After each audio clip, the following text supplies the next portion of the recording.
سلام، اوس هم د 11 بجو خبرونه. په غزني کې د موبین تر نامه لاندې پراخ چاڼیز عملیات نن سهار پیل او اوس هم دوام لري. د غزني د والي ویاند وایي دغه عملیات د طالبانو د ځپلو او اصلي هستو کې د ولسوالیو د مرکزونو او یا هم امنیه قومندانیو د ځای پر ځای کولو په موخه نن سهار وختي په جغتو او رشیدانو ولسوالیو او قیاق درې کې چې شپږ ولسوالۍ له مرکز سره نښلوي پیل شوي دي. د نوموړي په وینا دغه عملیات په غزني کې د ملي اردو د درېیمې لواء مخکیني قومندان عبدالمبین محبتي ته چې څو اونۍ مخکې په قرهباغ ولسوالۍ کې خپل ژوند له لاسه ورکړی و د درناوي په موخه د موبین په نامه نومول شوي دي. د لوګر په مرکز کې د بهرنیو ځواکونو پر موټریز کاروان یو ځانمرګی برید شوی دی. په دغه ولایت کې د ملي اردو د څلورمې پلې لوا د رسنیو دفتر مسؤل وایي دغه پیښه تېر ماښام نږدې 6 بجې د پل علم ښار په خزر سیمه کې هغه مهال رامنځته شوه چې په موټر کې سپور یو ځانمرګي بریدګر د بهرنیو ځواکونو په منځ کې خپلو چاودونکو توکو ته چاودنه ورکړه، خو هغو ته د اوښتې مرګ ژوبلې په اړه څه نه وایي، خو زیاتوي چې په دې پیښه کې یو ماشوم وژل شوی او مور یې ټپي ده.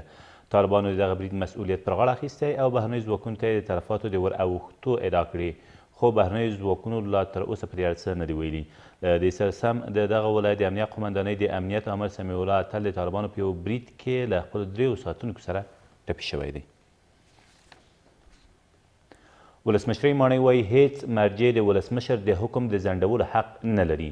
څه باندې یوه میاشت مخکې ولسمشر غني د بهرنیو چارو وزارت د ارزونې او تفتیش په موخه یو حکم ورکړی و، خو هغه حکم د ملي یووالي حکومت د اجرایي رئیس لخوا په یو مکتوب سره ځنډول شوی و.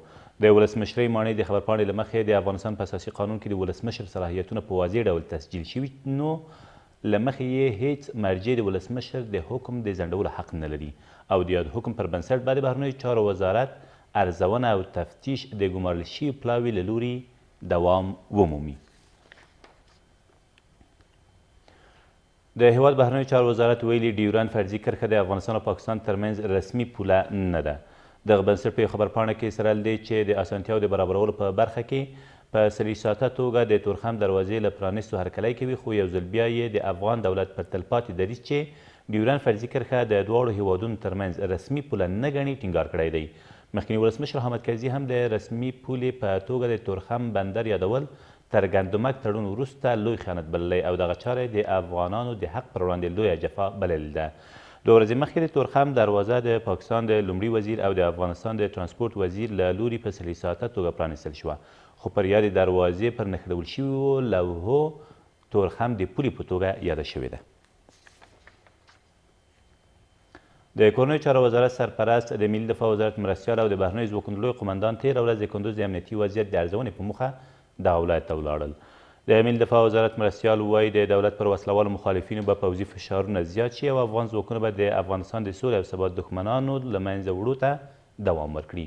دوی همدا ژمنه وکړه چې د ټاکنو د ترسره کېدو لپاره به امنه فضا رامنځته کړي. په پکتیکا کې یو ځانمرګي بریدګر موخې ته تر رسېدو مخکې ونیول شو. د کورنیو چارو وزارت د رسنیو دفتر مسؤل وایي دغه کس غوښتل د ټاکنو پر ورځ په شرنه ښار کې یو ځانمرګي برید ترسره کړي، خو تر هغې مخکې تېره ورځ د لومړۍ حوزې له شاوخوا سیمو نیول شوی دی.